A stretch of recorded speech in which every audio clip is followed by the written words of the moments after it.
महाकाल मंदिर की security team ने उसे संदिग्ध जानकर पकड़ लिया था। इसके बाद महाकाल थाना पुलिस को सूचना दी गई। हालांकि ये भी बताया जा रहा है कि विकास महाकाल मंदिर परिसर में पहुंचा और चिल्लाने लगा कि मैं विकास दुबे हूं। मध्य प्रदेश के गृह मंत्री नरोत्तम मिश्रा ने कहा कि गैंगस्टर विकास दुबे मध्य प्रदेश पुलिस की कस्टडी में है। गिरफ्तारी कैसे हुई इसके बारे में कुछ भी कहना ठीक नहीं। 2 जुलाई को विकास दुबे को गिरफ्तार करने यूपी के कानपुर की 3 थानों की पुलिस ने बिकरू गांव में दबिश दी थी। विकास के गैंग ने 8 पुलिसकर्मियों की हत्या कर दी थी। विकास की तलाश में राजस्थान समेत 10 राज्यों की पुलिस जुटी थी। बुधवार से ही देश के दूसरे इलाकों की तरह दौसा में आईजी के निर्देश पर विशेष नाकेबंदी की गई। जोधपुर शहर में डिस्कॉम कर्मचारियों की शराब पार्टी का वीडियो वायरल हुआ। दरअसल बुधवार रात शहर के किला रोड इलाके में बिजली गुल हो गई। इलाके के लोग जब डिस्कॉम में शिकायत करने पहुंचे तो कर्मचारी शराब पार्टी करते दिखाई दिए। श्रीगंगानगर जिला बीजेपी अध्यक्ष आत्माराम तरड़ ने गहलोत सरकार पर जमकर निशाना साधा। तरड़ ने कहा, कोरोना काल में भी सोडियम हाइपोक्लोराइड और फेस शील्ड खरीद में जमकर भ्रष्टाचार हुआ और सरकार 1-2 अधिकारियों को एपीओ करके औपचारिकता निभा रही है। बारां में कृषि उपज मंडी और थोक फल सब्जी मंडी के मुख्य द्वार के नजदीक दर्जनों अतिक्रमण के चलते आवागमन में लोगों को परेशानी उठानी पड़ी। बारां के कृष्णगंज के समीप पार्वती नदी के तेज बहाव की चपेट में एक ऊंट आ गया। बजरंग दल के कार्यकर्ताओं ने ऊंट को नदी से सकुशल बाहर निकाला। बारां के शाहबाद उपखंड मुख्यालय के नेशनल हाईवे 27 मुंगावली रोड पुलिया के पास एक मादा जरग को अज्ञात वाहन ने टक्कर मार दी, जिससे मौके पर ही बेजुबान की मौत हो गई। टोंक के नवनियुक्त जिला कलेक्टर गौरव अग्रवाल ने आज सुबह सवेरे टोडराय सिंह उपखंड में चलाए जा रहे टिड्डी नियंत्रण कार्यक्रम का जायजा लिया। टोंक में प्रशासन ने बजरी माफिया के खिलाफ बड़ी कार्रवाई की। डिग्गी थाना पुलिस ने कलमंडा धौली मार्ग पर बजरी से भरे 3 डंपर, 1 ट्रेलर और 2 लग्जरी गाड़ियों को जब्त किया। कोटा में कोरोना से एक और मरीज की मौत हुई। 70 वर्षीय बुजुर्ग महिला ने अस्पताल में भर्ती होने के 2 घंटे बाद ही दम तोड़ दिया। कोटा के लॉ कॉलेज के पूर्व छात्र संघ अध्यक्ष मनीष चौधरी और उसके 50 से 60 समर्थकों पर आरकेपुरम थाना पुलिस ने केस दर्ज किया। पुलिस ने मनीष के खिलाफ कोरोना गाइडलाइन का उल्लंघन करने और राजकार्य में बाधा डालने सहित कई धाराओं में प्रकरण दर्ज किया। चिकित्सा मंत्री रघु शर्मा एक दिन के दौरे पर आज अजमेर के केकड़ी गांव पहुंचे और उन्होंने कांग्रेसी नेता शिखर चंद्र जैन के निधन पर शोक व्यक्त किया। चित्तौड़गढ़ नगर परिषद में राज्य सरकार के मनोनीत 5 पार्षदों को कल उपखंड पदाधिकारी ने पद और गोपनीयता की शपथ दिलाई। राजस्थान में वन विभाग अब पौधरोपण में नई तकनीक का इस्तेमाल कर रहा है। इस तकनीक से अब हर पौधे के साथ एक मटका पौधे की जड़ के पास ही गाड़ा जा रहा है।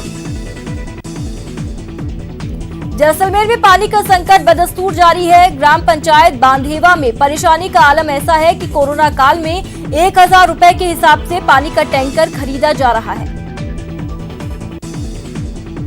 कोटा की परवन नदी में छलांग लगाने वाले युवक का शव बाहर निकाल लिया गया। एसडीआरएफ की टीम ने कड़ी मशक्कत के बाद युवक का शव बाहर निकाला।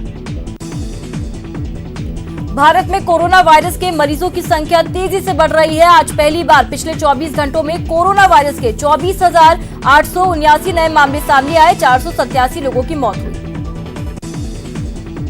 देश में संक्रमितों की संख्या अब 7.25 लाख के करीब पहुंच गई। देश में अब तक 7,67,297 लोग कोरोना से संक्रमित हुए। इनमें से 21,129 लोगों की मौत हुई, जबकि 4,76,000 लोग ठीक भी हुए हैं। दुनिया में कोरोना वायरस ने अब तक 1,20,26,425 संक्रमित हुए हैं। इनमें 69,53,726 लोग ठीक हुए हैं, तो वहीं 5,48,216 लोगों की जान जा चुकी है। राजस्थान में कोरोना संक्रमण के मामले लगातार बढ़ रहे हैं। गुरुवार को कोरोना पॉजिटिव 22,212 केसेस सामने आए। सीएम अशोक गहलोत आज हेलमेट वितरण अभियान की डिजिटल शुरुआत करेंगे। सीएम 12 बजे वीसी के जरिए इस अभियान की शुरुआत करेंगे। भीलवाड़ा डेयरी के सदस्यों को हेलमेट बांटकर डिजिटल शुरुआत होगी। करीब 10 महीने बाद राज्य सरकार ने प्रदेश में संशोधित मोटर व्हीकल एक्ट लागू कर दिया है। परिवहन विभाग ने नोटिफिकेशन भी जारी किया। इस एक्ट के तहत अब ट्रैफिक नियमों का उल्लंघन महंगा पड़ेगा। हेलमेट और सीट बेल्ट नहीं लगाने होंगे। बिना इंश्योरेंस गाड़ी चलाने पर जुर्माना राशि कई गुना देना होगा। सीएम गहलोत ने कहा कि लॉकडाउन खत्म हुआ है, लेकिन कोरोना खत्म नहीं हुआ। सीएम के मुताबिक कोरोना को हराने के लिए हमें जागरूकता अभियान को चलाए रखना होगा। सीएम अशोक गहलोत बुधवार को राजभवन पहुंचे, जहां उन्होंने राज्यपाल कलराज मिश्र से मुलाकात की। माना जा रहा है कि राज्यपाल से सीएम की ये शिष्टाचार मुलाकात थी।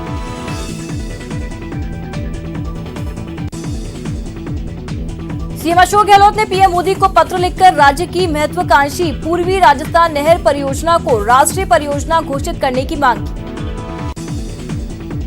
सुप्रीम कोर्ट के आदेश के बाद राज्य निर्वाचन आयोग 15 अक्टूबर से पहले पंचायत चुनाव करवाने के लिए एक्शन मोड में आ गया है। आयोग ने चुनाव की तैयारियां पहले की तरह पूरी कर ली हैं।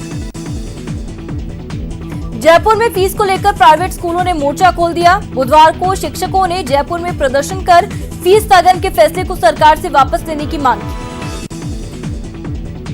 राज्य सरकार ने प्राइवेट स्कूलों की फीस वसूली को आगामी आदेशों तक स्थगित किया, जिसके बाद प्राइवेट स्कूलों ने शिक्षा विभाग के खिलाफ मोर्चा खोल दिया। न्यूज 18 राजस्थान राज्यसभा चुनाव के दौरान सत्ता पक्ष और विपक्ष के बीच विधायकों के खरीद फरोख्त के आरोप जमकर लगे। राज्यसभा चुनाव के दौरान उठा विवाद थमने का नाम नहीं ले रहा। शिक्षा मंत्री गोविंद सिंह डोटासरा ने बुधवार को राजस्थान बोर्ड के 12वीं विज्ञान का परीक्षा परिणाम जारी किया। एक बार फिर लड़कियों ने बाजी मारी। माध्यमिक शिक्षा बोर्ड ने 12वीं विज्ञान वर्ग की परीक्षा का रिजल्ट घोषित किया। बाड़मेर के अभिषेक जोशी ने टॉप करते हुए 98% अंक हासिल किए। कोटा के बंडारा गांव के राजकीय उच्च माध्यमिक विज्ञान संकाय का रिजल्ट 100% रहा, जिसमें सभी स्टूडेंट्स पास हुए। 12वीं विज्ञान वर्ग के परिणाम में बूंदी के किसान की बेटी सृष्टि स्वामी और कात्यायनी वशिष्ठ ने 96% अंक हासिल किए। 12वीं विज्ञान वर्ग में कोटा के शोएब हुसैन ने 98.40% अंक हासिल किए। राजस्थान माध्यमिक शिक्षा बोर्ड के विज्ञान वर्ग के परीक्षा परिणाम में 99.40% अंक लाकर सीकर के अमित शर्मा ने राजस्थान में टॉप किया। डूंगरपुर में मानव तस्करी निरोधक सेल, चाइल्ड लाइन और श्रम विभाग की संयुक्त कार्रवाई ने गुजरात मजदूरी के लिए जा रहे 6 मासूमों को बाल श्रम से मुक्त करवाया। भरतपुर के कामा कस्बे में 250 लाख रुपए की लागत से बना गौरव पथ लोगों के लिए परेशानी का सबब बन गया। रास्ते में बने गड्ढे में ट्रैक्टर के पीछे खनन सामग्री से भरी ट्रॉली पलट गई। कोटा में तेज रफ्तार से चल रहे 2 मोटरसाइकिलों में आमने सामने की टक्कर हुई। जोरदार भिड़ंत में 3 लोग घायल हुए। घायलों को अस्पताल रेफर किया गया। बूंदी के कापरेन थाना क्षेत्र के दिल्ली मुंबई रेलवे लाइन पर गर्जनी रेलवे फाटक पर देर रात पिता बेटी की रेल से कटकर मौत हो गई।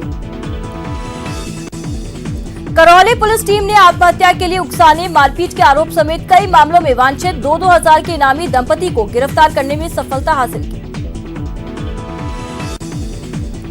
धौलपुर के सदर थाना इलाके के NH 123 पर भागीरथपुरा मोड़ के पास अज्ञात वाहन ने बाइक सवार 40 वर्षीय व्यक्ति को टक्कर मार दी।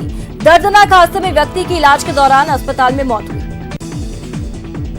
टोंक के दलखंडिया गांव में आकाशीय बिजली गिरने से एक युवक की मौत होने का मामला सामने आया।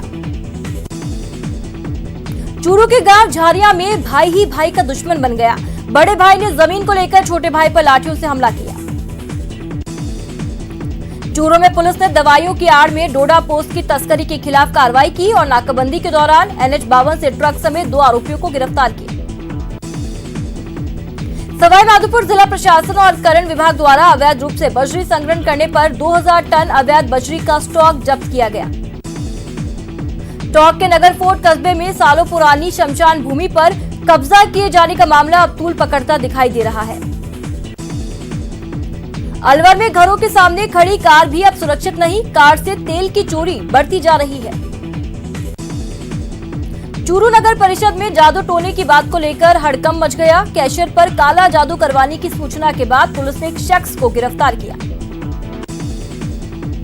दौसा में पिछले 5 महीने से लॉकडाउन का फायदा उठाकर फरार चल रहे रेप के आरोपी को पुलिस ने गिरफ्तार किया। चूरू जिला मुख्यालय पर 8 साल की मासूम से 2 नाबालिगों के द्वारा कुकर्म करने का मामला सामने आया। अलवर महिला थाना पुलिस इंडियन आइडल में शामिल हो चुकी सिंगर रेणु नागर का कोई सुराग नहीं लगा पाई। चूरू जिला मुख्यालय के नयाबाज कॉलोनी में हुए सड़क हादसे में एक युवक गंभीर रूप से घायल हो गया। कोटा में हनी ट्रैप के मामले में गिरफ्तार एक और महिला की जमानत अर्जी को कोर्ट ने खारिज किया।